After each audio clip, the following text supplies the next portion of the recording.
Salut à tous les Spartiates, j'espère que vous allez bien. Je vous fais un tuto justement pour voir un outil qu'on n'a pas pu voir la semaine dernière. Il s'agit de MailerLite. Donc j'espère que cette fois-ci ça ne va pas déconner. Il faut dire que ça fait 3 fois que j'enregistre la vidéo et que ça fait 3 fois que ça foire à la fin. Donc je croise vraiment les doigts. Rapidement, déjà, l'objectif de ce cours, c'est de vous permettre de faire, déjà d'utiliser l'outil, donc de vous montrer qu'est-ce qu'une campagne dans MailerLite, comment ajouter de nouveaux abonnés dans votre liste mail ou de créer une liste mail, et enfin, comment créer un bouton que vous pourrez ajouter dans votre landing page. Donc, rapidement, petit point de théorie, qu'est-ce qu'un mailer? Un mailer, c'est un outil qui va vous permettre d'envoyer des mailings. Voilà, c'est tout pour moi.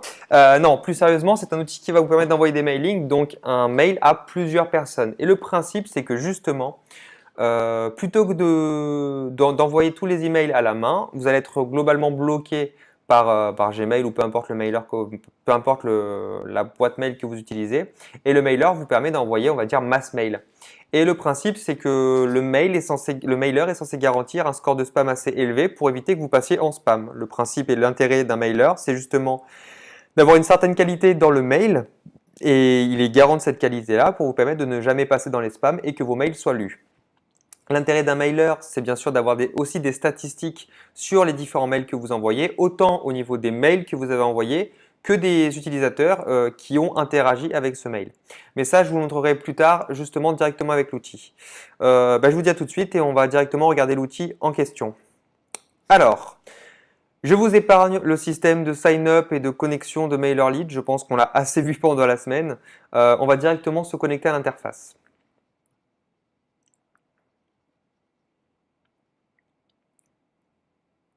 Ok.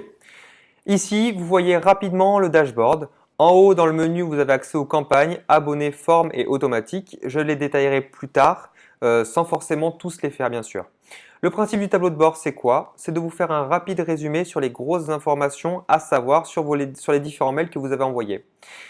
Déjà de base, MailerLite est intéressant parce que vous avez droit à 1000 abonnés pour que ce soit gratuit et vous pouvez envoyer email illimité. Donc cet outil-là est très intéressant justement parce que vous pouvez envoyer ce que vous voulez dans la limite des 1000. Ça peut être pas mal. Ok, globalement, ouais, différentes statistiques sur les campagnes, on s'en fout. L'intérêt vraiment, c'est de voir un petit peu globalement vis-à-vis de la dernière campagne que vous avez envoyée. Il y a 3 chiffres qui sont intéressants, c'est le nombre de destinataires, bon ça c'est classique, le nombre d'ouvertures et le nombre de clics. Ce qui est intéressant, c'est de savoir surtout si les personnes que vous avez en abonnés sont intéressées, ouvrent les mails que vous envoyez, et bien sûr, en cas de clic dans les emails, que vous puissiez savoir qui a cliqué, qui n'a pas cliqué. Très bien. Voilà, ça c'est la base donc de la lecture d'un dashboard classique. Derrière, on ne va pas créer de campagne pour l'instant. Je pense que vu le temps, je vais vous faire d'abord tout ce qui est abonné et tout ce qui est forms et ensuite on verra tout ce qui est emailing et marketing automation. Je pense que ça va beaucoup vous intéresser, notamment sur des campagnes de mail soutenues, hein, c'est-à-dire vous envoyez un mail semaine 1, semaine 2, semaine 3 pour justement un petit peu convertir de manière plus facile l'utilisateur, mais ça, on le verra plus tard. Globalement, l'outil campagne, vous allez revoir toutes les campagnes que vous avez envoyées. Là, on voit que j'en ai envoyé quelques-unes, avec les stats bien sûr. Les brouillons, donc celles que vous n'avez pas encore envoyées et que vous n'avez pas encore finalisées. Et les boîtes d'envoi, donc là, c'est toutes les boîtes d'email, tous les emailing pardon, qui ont été programmés mais qui ne sont pas encore partis. Très bien. Ça, c'est bon pour la partie campagne. Je n'irai pas plus loin pour l'instant. Au niveau des abonnés, la partie juste ici, il faut savoir que vous avez de base des groupes d'abonnés. Vous n'avez pas qu'une liste avec des abonnés. Le principe, c'est d'avoir plusieurs groupes d'abonnés en fonction de ce que vous souhaitez faire. Là, pour le tuto précédent, j'avais créé un abonné à la newsletter. Je vais d'ailleurs le refaire. Comme ça, on pourra détailler et je pourrai vous montrer le système. Donc, ce que je vous disais, c'est que justement, dans cette liste-là, vous allez retrouver l'ensemble de vos abonnés avec les statistiques. Mais le plus intéressant, c'est que ça va vous permettre de segmenter vos utilisateurs en fonction de listes. On peut bien sûr éditer chacune des listes, on peut bien sûr ajouter des utilisateurs, mais pour l'instant, ce n'est pas le plus intéressant. Rapidement, je vais créer un nouveau groupe et vous allez comprendre pourquoi plus tard. Ça va me permettre de sélectionner ce nouveau groupe pour ajouter des utilisateurs. Donc là, je clique sur « Ajouter un nouveau ». Abonné newsletter. Et le principe, c'est justement que je vais ajouter des utilisateurs dans ce groupe-là. Ok, une fois que j'ai fait ça, je peux directement passer dans Forms. Forms, ça va m'aider justement à créer un formulaire que je vais intégrer à ma page web, justement pour rajouter des conversions. Là, j'avais fait déjà un exemple, je vais en créer un nouveau. D'ailleurs, si vous avez envie d'explorer tout ce qui est page d'atterrissage et pop-up, vous pouvez le faire. L'intérêt des pages d'atterrissage, donc ce qu'on appelle des landing pages, c'est de faire des landing pages courtes dans le cadre, comme vous avez un petit peu fait en fait, rapidement. C'est conseillé dans le cadre de pages, de petites pages pour promouvoir des produits du style petits produits comme des livres en ligne ou quoi. Vous avez des pop-up. Globalement, on va utiliser ce système-là par rapport à ça, mais directement via le formulaire intégré. Alors, qu'est-ce que ça donne? Je crée un formulaire intégré. Je crée un nom, abonnement newsletter. Je sauvegarde et je continue. Ok. Aujourd'hui, je vais décider de créer un bouton de souscription. Globalement, entre le formulaire web et bouton de souscription, c'est kiff-kiff. C'est exactement la même chose. Le tuto marche pour les deux. La seule différence, c'est que le bouton de souscription va ouvrir une pop-up. Et selon les projets, c'est plus intéressant d'avoir une pop-up, mais c'est pas obligatoire. Faites comme vous voulez. Donc, créons un bouton de souscription. De base, on va me demander la liste dans laquelle je veux rajouter. Je clique ici, bien sûr, puisque je l'ai créé tout à l'heure. On pourrait aussi ajouter un nouveau groupe, mais si vous ne l'avez pas fait précédemment. Je sauvegarde et je continue. À partir de là, je vais avoir accès à mon bouton et vous allez comprendre une section dont je vous parlais tout à l'heure pour éviter justement les spams. C'est le double opt-in. Qu'est-ce que le double opt-in? C'est que vous le voyez notamment sur MailerLite, je crois qu'il ne fonctionne que comme ça. C'est dès que vous êtes inscrit à une liste d'emails, peu importe laquelle, il va vous demander d'avoir un email de confirmation pour savoir si c'est bien vous qui vous êtes inscrit dessus. Le principe, c'est quoi? C'est de confirmer que vous faites bien partie de l'inscription, que c'était volontaire, que vous ne soyez pas forcé, et ça garantit un score de spam élevé, puisque logiquement, l'adresse existe bel et bien, et derrière, il y a bien un humain. Quand on rajoute l'opt-in, du coup, on peut se donner une idée de la confirmation d'email, et MailerLite nous crée un email qui ressemble un petit peu à ce qu'on a fait précédemment. Et bien sûr, une fois qu'on a confirmé son inscription à cette liste, on a une page de remerciement. Aujourd'hui, je considère que ce n'est pas pour vous en tout cas le plus intéressant. Ça peut être un frein pour certains utilisateurs, donc préférez, pour le moment en tout cas, bien sûr, tant que vous n'avez pas 1000 mails à envoyer, si vous avez une cinquantaine de mails, ça suffit. Cliquez sur Off pour le moment. Ici, je vais commencer à customiser mon bouton. Donc là, je vais mettre Inscription. Bien sûr, favoriser les éléments inscris-toi à la newsletter, c'est plus simple, mais bon, pour le bien de l'exemple, je vais éviter pour le moment. Je vais choisir de mettre une couleur un peu forte, j'aime bien l'orange. On peut choisir de la bordure pour faire un truc un peu plus rond. Là, je viens de toucher un petit peu à la bordure ici. Et avec la pente, on peut jouer sur le gradient. Bon, ça ne m'intéresse pas trop, je trouve ça pas très joli pour le coup. La police, bien sûr, vous avez accès au Google Font, pas à toutes les Google Fonts, c'est les plus classiques, on va dire. Ça tombe bien puisque justement, Arvo est une des plus classiques aussi. Je la grossis un petit peu. Et là, vous avez largeur auto, 100% ou autre. Auto, c'est en fonction de mon inscription à l'intérieur, c'est-à-dire que plus la taille sera large de mon inscription, plus la police sera grosse en fait, plus le bouton va s'élargir. Si je mets 100%, ça va s'afficher la taille de ma fenêtre. Et si je mets autre, je peux choisir en direct la customisation de mon bouton et avoir un bouton de plus ou moins gros. Même, je préfère pour auto pour l'instant. Même principe pour la hauteur. Si je choisis autre, je peux bien sûr choisir la hauteur du bouton que je veux. Je vais garder autre pour l'instant parce que c'est pas mal, avec 50 c'est pas mal. Maintenant, je vais directement... Alors, j'espère que ça a sauvegardé juste, parce que justement, ouais, normalement, ouais, c'est bon. Donc là, c'est sauvegardé. Là, je vais directement dans mes formulaires pop-up. Pourquoi je fais ça? C'est justement ce qui va se passer, c'est quand je clique sur mon bouton, qu'est-ce qui se passe? Et justement, il va apparaître cette fenêtre pop-up là. Et là, c'est pas très très beau, donc on va corriger ça. Et on va créer une fenêtre à la hauteur de ce qu'il pourrait y avoir derrière. Alors de base, newsletter, ça me paraît bien. Je vais juste changer, c'est inscrivez-vous pour recevoir toutes les news de la Spartan. Voilà. Et on peut rajouter case de confirmation. Le principe de la case de confirmation, c'est que l'utilisateur est obligé de cliquer pour valider le bouton et pour pouvoir s'inscrire. Oui. Et là, par exemple, j'accepte. Ouais, j'accepte les mentions légales. Voilà. Comme ça, même s'il n'y en a pas, on s'en fout, c'est pour l'exemple. Ok. Subscribe, c'est le bouton d'en bas hein, de validation de souscription. Je m'inscris. Et le thank you, ce sera le message d'après. Donc, on va dire globalement, merci pour votre inscription.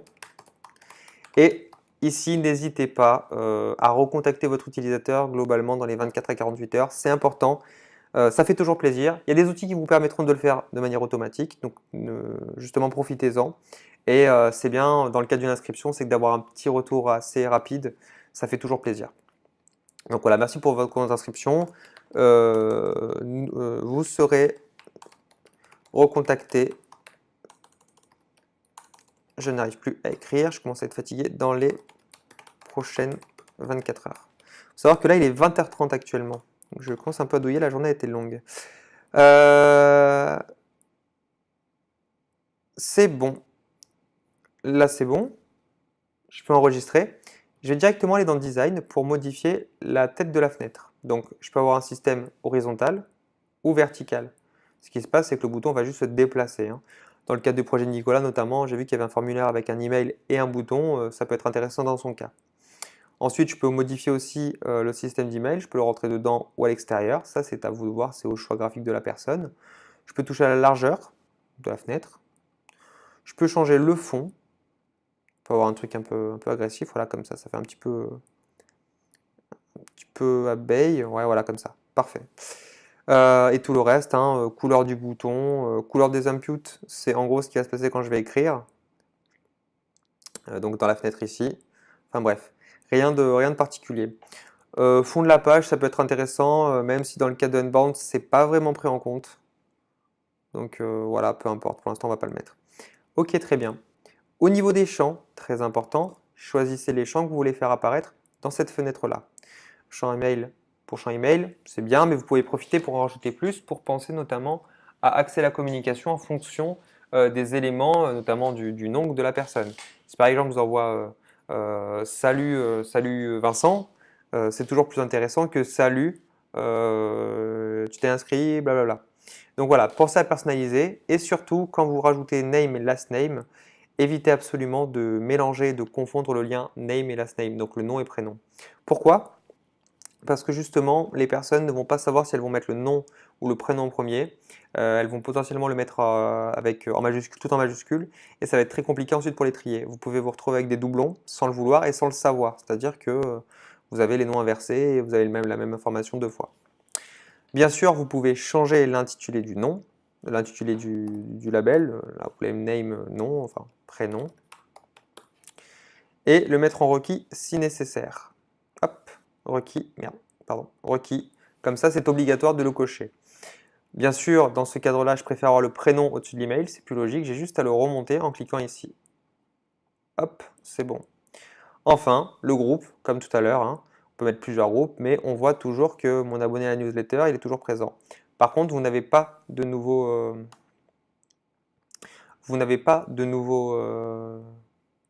possibilité d'ajouter de nouveaux groupes. Et ce qui est bien, c'est que vous pouvez en rajouter plusieurs. Et si vous pouvez en rajouter plusieurs, si vous cliquez sur requis, vous pouvez les afficher. C'est-à-dire que vous pouvez faire que la personne choisisse où elle veut s'inscrire. Mais bon, pour l'instant, ce n'est pas le but. Par définition, elle se fait de manière automatique. Et voilà, hop là, c'est fait automatiquement. J'enregistre et ça y est, j'ai à la fois mon bouton qui est fait et ma fenêtre pop-up qui est réalisée. Il ne me reste plus qu'à prendre mon bouton et à générer le code HTML en fonction.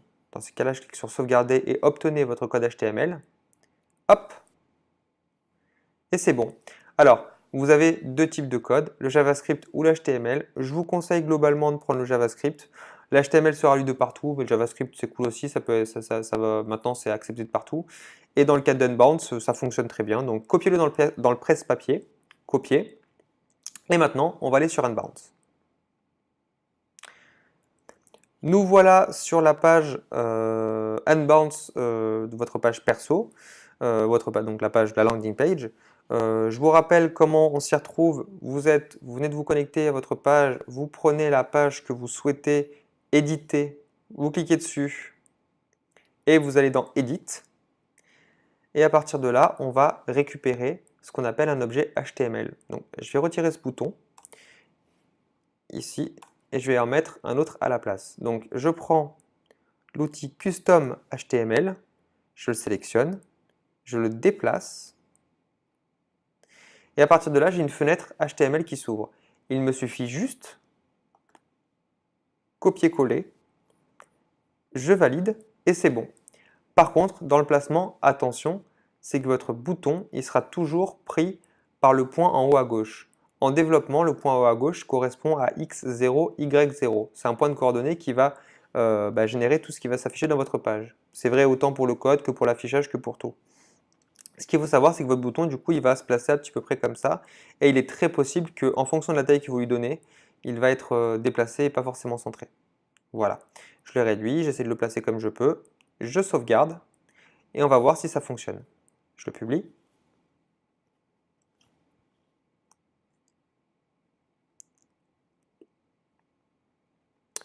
Ok. Alors, voyons voir ce que ça donne. Voilà, inscription, vous voyez, il n'est pas du tout centré. Je clique dessus. Et voilà, ça marche parfaitement. Maintenant, on va tester. Thibaut. Voilà. Vous voyez, si j'accepte pas les mentions légales, ça ne fonctionne pas. J'accepte et je m'inscris. Là, j'ai droit à mon petit message de newsletter et c'est nickel. Voyons voir si ça a fonctionné. Je reviens au niveau de MailerLite, au niveau de mes abonnés. Je clique. On voit que j'ai un abonné newsletter. C'est parfait. Je regarde. Thibaut Marty. Email envoyé, ouvert. C'est juste parce qu'il y a la fenêtre. Donc nickel. C'est parfait. Voilà. Je pense qu'on a à peu près fait le tour pour l'email à partir de la liste. Donc c'est absolument ce que je voulais vous montrer justement. C'est qu'une fois que vous avez mis ce formulaire-là, finalement vous générez une liste d'emails qui va vous servir pour toute la suite. Plutôt que le formulaire Unbounce qui va être fait à la main. Et je ne vous ai pas encore parlé de tout ce que vous avez comme possibilité, notamment au niveau du marketing automation.